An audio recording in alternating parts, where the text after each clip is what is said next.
Light the beam, because it's time for Nerdy for 30, the podcast where we talk about nerdy-ish movies for 30-ish minutes. My name is Kevin Bauer, aka The Critic's Choice. With me, as always, is my faithful co-host, the People's Champ, Tim Keck. And today, we have a very special guest with us. I would say maybe the most glaring omission from this show.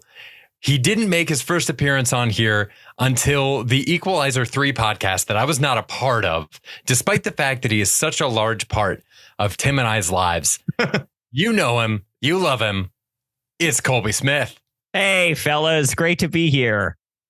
There he is. I didn't realize you've been ducking me like this, Kev. Yeah, dude. Honestly, it was on site for a minute, but I'm glad that we got past that. Tim was like, come on and talk about Equalizer 3. I was like, can't wait to talk about it with you and Kevin. He was like, yeah. Yeah, and I tagged out for Strickland on that one for sure. I don't even remember why it was gone. I think I just haven't seen the Equalizer movies. Just no interest in the Equalizer. Probably the greatest offense of all. Honestly, even more than slighting Colby, even more than like not having Colby on the podcast for 3 years is that you didn't even try to watch the Equalizer 3. Fucking ridiculous. Insane. Look, I'm not gonna apologize for my sins. Those are all experiences. Those form me to who I am right now. I'm not confessing to shit. No, it's just an apology. Kevin, he is coming, and you best be ready. Denzel is coming, and he's pissed. Denzel's looking down at us from heaven right now, begging you to repent.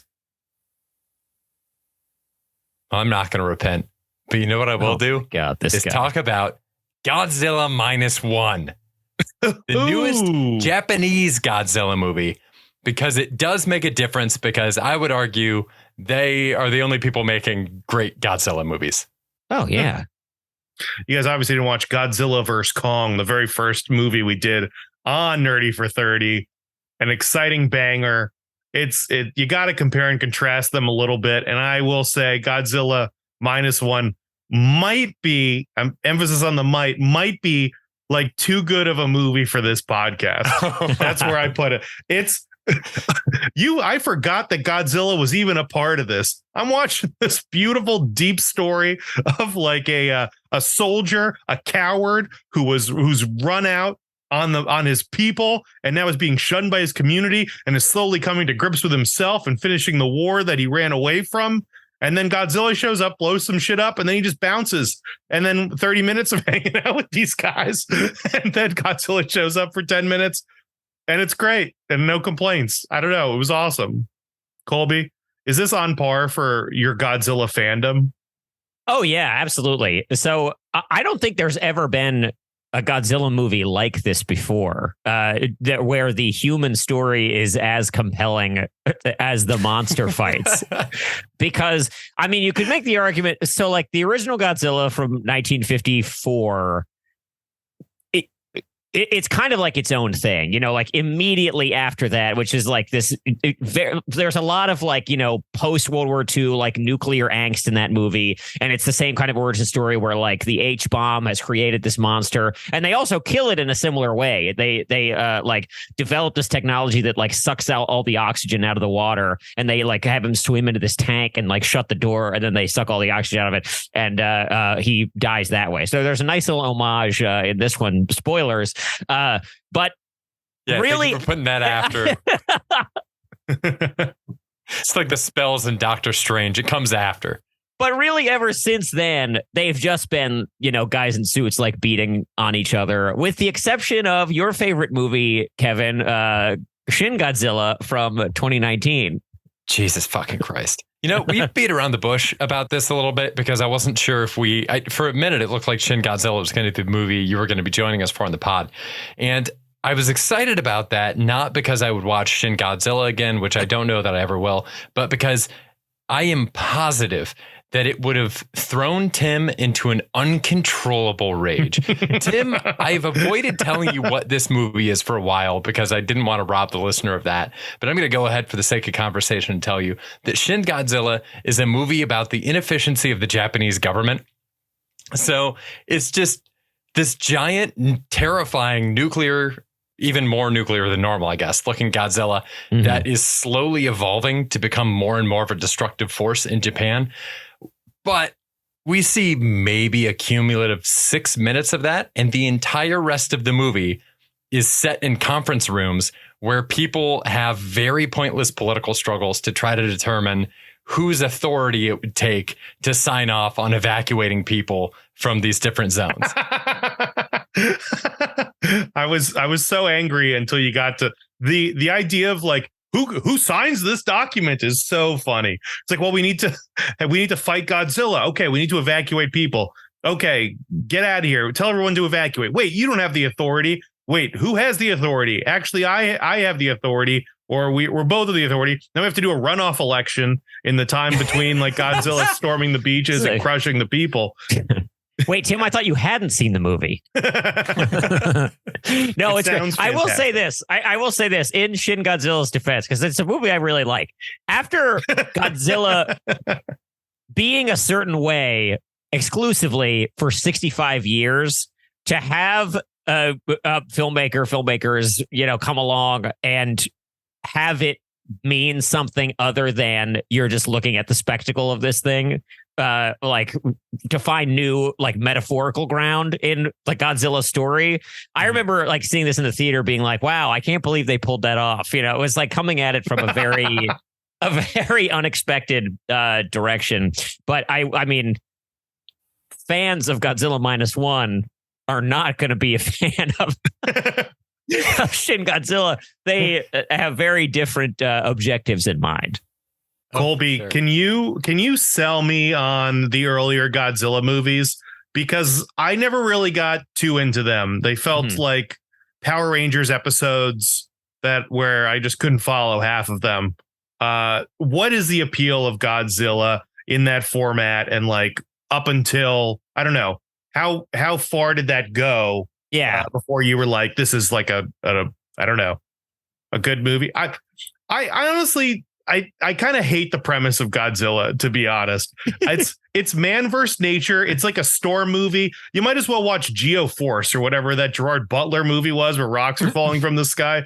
It just always kind of like never really did anything for me, right? All I want to do is hang out with the Godzilla. I want to watch the Godzilla do things. And instead, that's what we're not doing. It does seem like every Godzilla movie is just stalling in between whatever limited Godzilla footage they had the budget for. And that always pisses me off, always upset about it. But this has a rabid fan base, of which I think you're somewhat a part of. I mean, I watched them when I was a kid, and I think that ultimately that's who it's for, is for is for little children. But I do think that, I mean, in terms of the iconography, like the art design and the costume design and stuff like that, I mean, like they know what they're doing over there at Toho Studios, man. I mean, like there is something about like even very, very minor characters like Jet Jaguar, who I don't know if that means anything to both of you, but like, oh yeah, baby. It's like he is I mean, like on certain corners of the internet, he is like the most beloved figure, and he's in like one movie for like half of it, so there is something about, I think, the character design specifically that like resonates with people. I mean, like as movies now, I think it's like some are better than others, obviously, and there are ones that I would say to like not even bother with, like Godzilla versus the Sea Monster, or like Son of Godzilla, or any of those like late 60s, early 70s ones are pretty bad. But when they really lean into like the genre stuff with it, it's a similar how like kind of, I mean, I'm going to say something that's completely wrong, but how kind of all Westerns are the same? Yeah. In a lot of ways, it's kind of like you can kind of just, you go into this very specific place with watching them where you're kind of like, you're admiring things about the movie that are not really like the traditional aesthetic criteria that, you would like, do I care about this character? Like, do I want them to succeed? Like, it's kind of not about that, like you're admiring the kind of the genre points of it, and like the beats and, the costumes and the special effects and stuff like that. I mean, like freaking Mothra is my queen. It's what I'm trying to say. And I do not have a tattoo, and I don't think I'll get one now, but I've long said that if I were to get one, it would be Mothra. And I don't know if I can explain it beyond it's just in there deep somehow. A Mothra tramp stamp, I think, would look real good on you. Yes. See, I was thinking like a full back tat, like in Red Dragon, where he's got like, oh man. Yeah. I mean, if you look at a movie, Tim, have you ever seen Destroy All Monsters? No. Or like that? There's Kevin, I saw that at a drive-in this summer. Oh, get out of town. I'm going to shout it out. The Mahoning Drive-In in Pennsylvania. They did a Godzilla weekend. And we went, and it was great. Anyway, go on. Hey, no free clout, Colby. No free clout. boldly breaking our no shout outs rule. Is that a rule? I'm sorry. You cut that. It is now. This is the last shout out you will ever hear from us. Okay. Destroy All Monsters is great. There's like a vein of these, I think, for a couple years that you would really dig, Tim, where it's effectively just monster battles. Like, yes. The part of these that I really dig is, like Colby said, the character design is incredible. There's like, it hits one of my quadrants that I've said before, which is I am a 4-year-old. I like to see a ton of color on screen. It hits that. It's a very beautiful, saturated look. And you're just watching guys wrestle ineffectively in giant monster costumes. And I will never get sick of watching that. I will watch that all day long. Like, it's the coolest thing in the world. Yeah. It's so corny. And to have people taking it so seriously and to see the low production value of all this, it's amazingly fun. Yeah.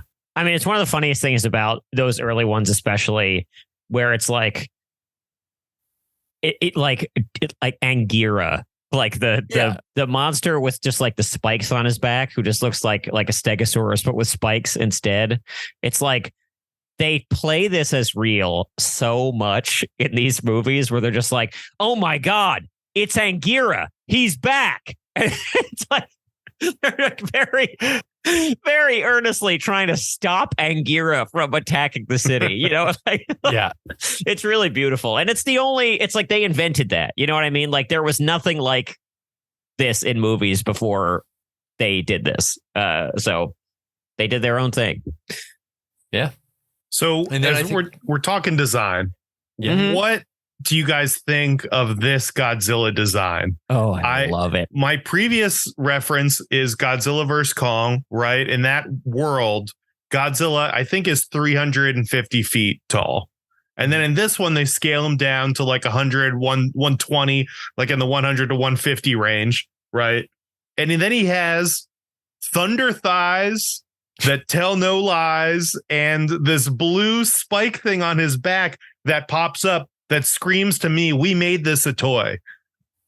What do you guys think of Godzilla? Do you like his beam thing? Do you like the whole loading up thing? How does this guy stack up to the previous iterations in your mind?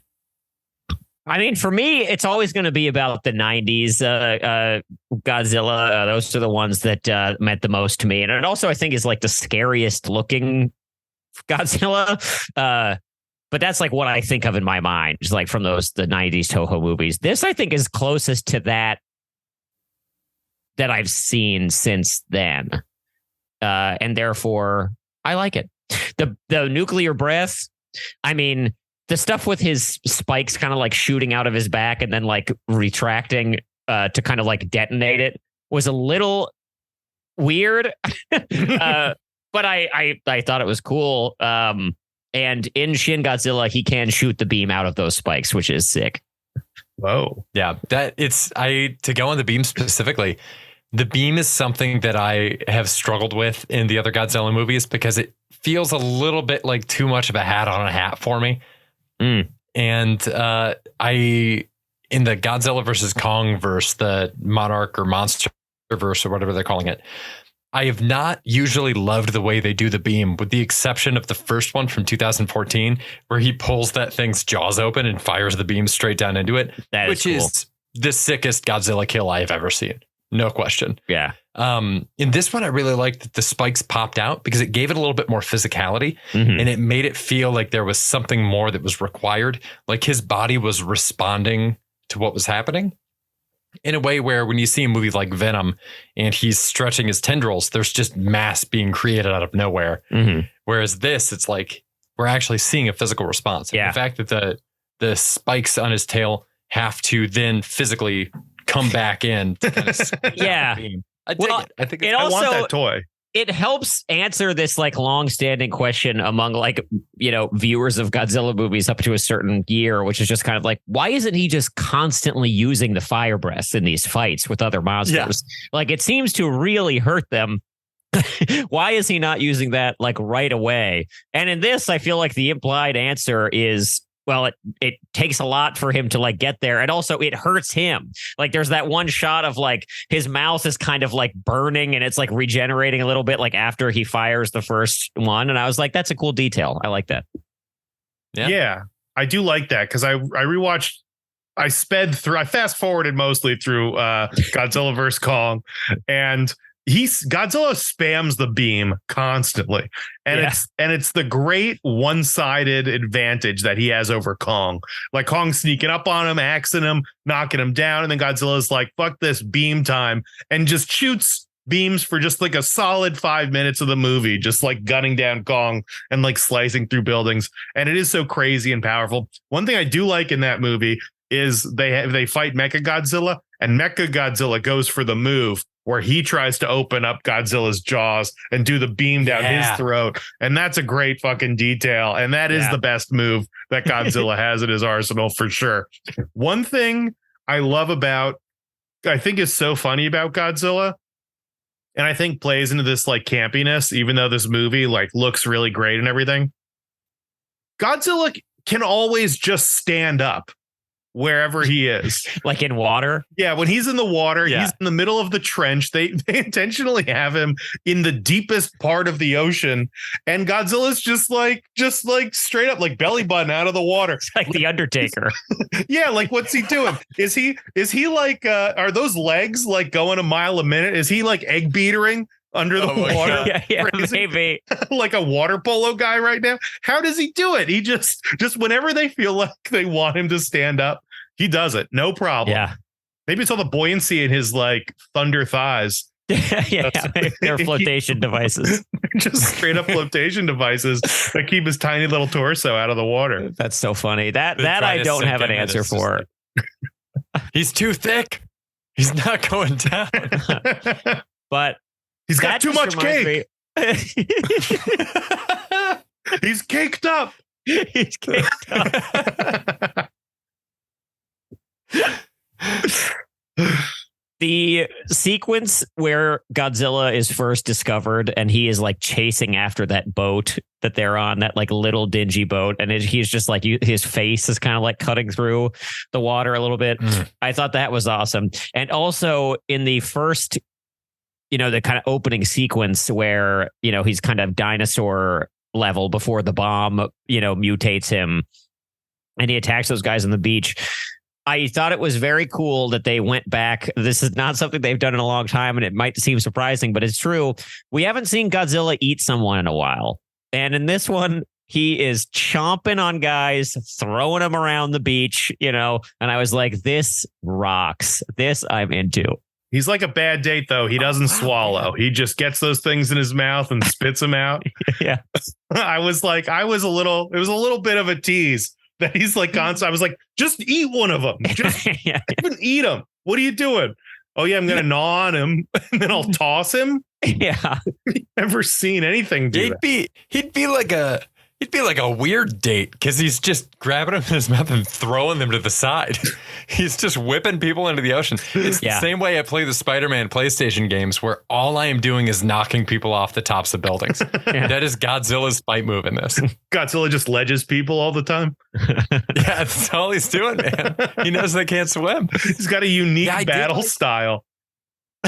He did. It was very unique in the beginning, I thought, when he came in and he was moving more like a T-Rex when he was on the beach. So they did that cool distinction where he was like big, but he was kind of just like dinosaur sized until the bomb testing happened, at which point he became absolutely massive. And like when he first came on the scene and he was sea monster dinosaur, he was leaned over real far and he was really going like face forward with his attacks. And then I remember us talking about this afterwards. It's like as soon as he got nuked and he got a lot bigger, he got really stiff. He was standing very upright the entire time. It's like he had back problems that developed because he was like bending at the waist too much. Yeah. What did you guys think of his ability to heal? Because I was torn on. I was simultaneously, I don't think I liked it. I didn't like it. It led to this amazing, I mean, first off, the whole Jaws sequence they do where these guys are on the boat with the gang of characters that is flawless. I mean, they got the doc, they got the weathered like captain who's like pretty chill, and then the scrappy up and comer. I mean, that's the dream team we've got out on these little wooden boats out there chasing giant monsters. And it's so much fun when Godzilla comes along and they're battling Godzilla and they've been pulling up all these landmines, and then they somehow get one in his mouth and it detonates. That scene was so cool. Yeah. It was so awesome. And I guess the fact that he regenerates allows us to do that and then keep moving with the movie. But it was a little bit of a bummer. I was also surprised initially with his like whole kamikaze thing where he's like, well, we put a bomb in his mouth and that hurt him really bad. So when I do it, when I'm a bomb and I go in his mouth, that'll definitely kill him. And I'm like, I don't know why. We have no evidence that would kill him at this point, but I guess he was going to do it after they do the freezing thing, which makes sense. Whatever. I didn't like it. Yeah. Really, I'm right there with you. He regenerates way too fast. It's pretty overpowered. Yeah. I agree. Like, what's to stop him from regenerating now? He's like been blown to bits. He's just going to regenerate, right? Well, but they show that at the end of the movie. He's like moving. Yeah. He's like after getting his fucking head blown off, blew off his whole head, which is also something I've never seen in a Godzilla movie before. No. Other than, I think he does rip off Mechagodzilla's head in one of the ones from the 70s, and that's pretty sick. But that's very different from what we're talking about. That's a robot. What'd you guys think of their plan to defeat Godzilla? I thought it was cool. I mean, I liked the little homage to the original Godzilla movie. And what's that? What is that? Did you not hear me talk about this at the beginning? There was an homage with them sinking him. They also kill him in the water in the original Godzilla from the 50s. They like developed this technology that like sucks all the oxygen out of the water, and they like detonate it, and he like suffocates in there. Oh, yeah. I guess I missed that. I'll rewind the pod and see if I can catch up. I was probably doing like, something more important. Was my mic on at the beginning? Definitely missed that part. But Colby, we're not recording this. This is the driver. Okay, Colby, when we do the pod for real, you can't hang me out to dry like that, man. We'll edit it out so I don't look stupid. But now that we're taking a beat, we got to talk about that fucking shout out, dude. Okay, yeah. That was really messed up. That drive-in, man, dude, no free clout on this pod. So, unless they're paying us, unless they're lining our pockets, fuck them, Look, you guys are smarter about this business than I am. I'm on a nonprofit radio station. We can talk about that stuff without the promise of reward. So I think it was just an etiquette thing, and I'm willing to, accept the rebuke and continue. Colby, you lost me at nonprofit. I thought this is a cash grab for us. Oh boy, are we failing? We're not grabbing a lot. It's like one of those machines where like the money floats around and you try and grab as much as possible, and you get out and it's all ones. Like that's oh my god, that's our cash. They grab. just put like 250s in there so you glimpse it for a second. I thought, Colby, you mentioned this when we got out of the movie. I thought it was a very funny point that the game plan that they present to the retired Navy is, we're going to sink this thing really deep into the water. And one guy stands up in the crowd and goes, but this creature is from the water. So yes. He is of the sea. He's of the sea. Which is a great answer. It's a great response. Yeah. It's like fighting fire with fire, but it is of fire. Everybody's really just, this gave me an appreciation for where Japan was in the late 40s and early 50s. I mean, their cities are like barely held together. The main dude, Koichi, he's living in a shack that he had to save up for. So you put a Godzilla in front of that society and everyone's going to be like, I mean, fuck, what do we do with this? Mm-hmm. There is something insane to me. It doesn't seem like a very, very Western idea that this guy didn't commit suicide and everyone hates him for it.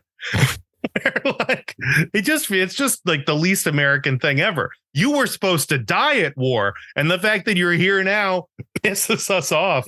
Crazy. And then his arc is kind of just him learning to like die again. He's like, I'm going to actually kill myself this time. And it's crazy. When you had like, I called the ejection seat thing immediately, right? Oh, yeah. How he's like saved at the end. I thought for sure he was going to be like going full head. Like, I'm like, this is it. I'm going for it. I'm a kamikaze guy. And then it would be revealed that the mechanic secretly did this ejection seat. But instead they cut to this scene where they're having a heart to heart before. That was weird. Yeah, the editing was a little strange there. But in hindsight, I was like, well, how else could they have done this in a way that's surprising? Maybe the sequence is like him deciding whether he's going to hit the ejector seat button or not, where he's getting closer to Godzilla and his thumb's like shaking on the thing, so like maybe that would have been a little more effective. But yeah, I agree. That was like pacing wise, that was just a little strange to like jump back to this like quiet convo with the guy. Well, I was thinking more along the lines of the guy actually telling him he fixed the ejection seat. I was thinking more like the mechanic would surprise him, oh, well, before you hit the bomb, do this switch. Now you do that. And it's like the mechanic forgiving him. But instead, I get why they did it the other way, though, where like they end up having a conversation about you got to live. Like, that's the important thing. So that the guys, they do that so that the character's arc isn't I was supposed to kill myself, didn't. And now I learned to kill myself again. Yeah. Yeah. Which is a great. It was nice. It was nice. It was like a very like a very human story. It's just like, that's the only character who could have said to tell him to live without him just like disregarding it. It was a really, really nice touch. It's very compelling. I like that a lot. I was also wondering, cool. How do you guys think I could get a job working in film, like just making babies cry on set?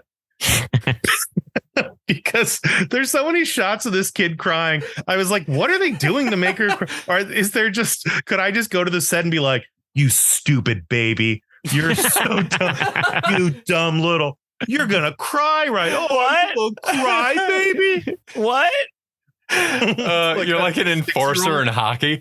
They just keep you around, and it's like you're eating at craft services, and people are like, "Hey, what's he? I haven't seen him do a single thing on set this entire time. Why is he eating at craft services? Oh, he earns this. Trust He's me." The baby when handler. they call him in, yeah, the toughest job on set. How does he sleep at night?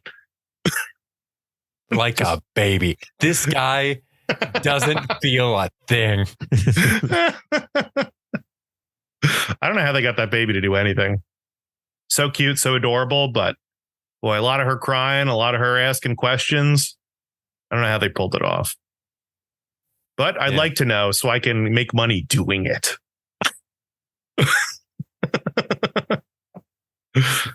All right. Any final thoughts on this before we wrap it up?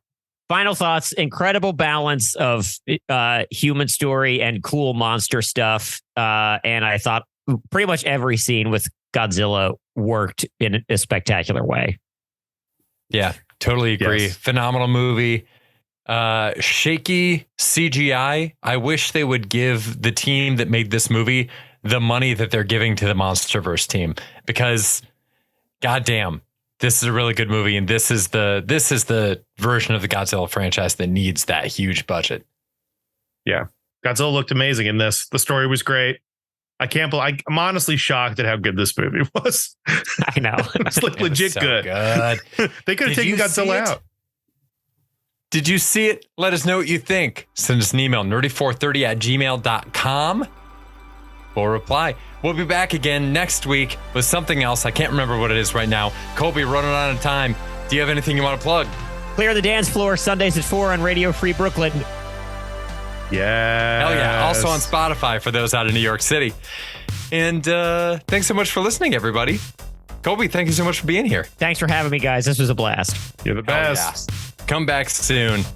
Stay nerdy, everybody. See you in 3 years. Bye. Well, we'll talk about it after that plug behavior. Yeah. Yeah, that was a good run. Okay, so we just have to do that again real quick. You guys ready? Yep. Let me start recording. Okay. Oh, no.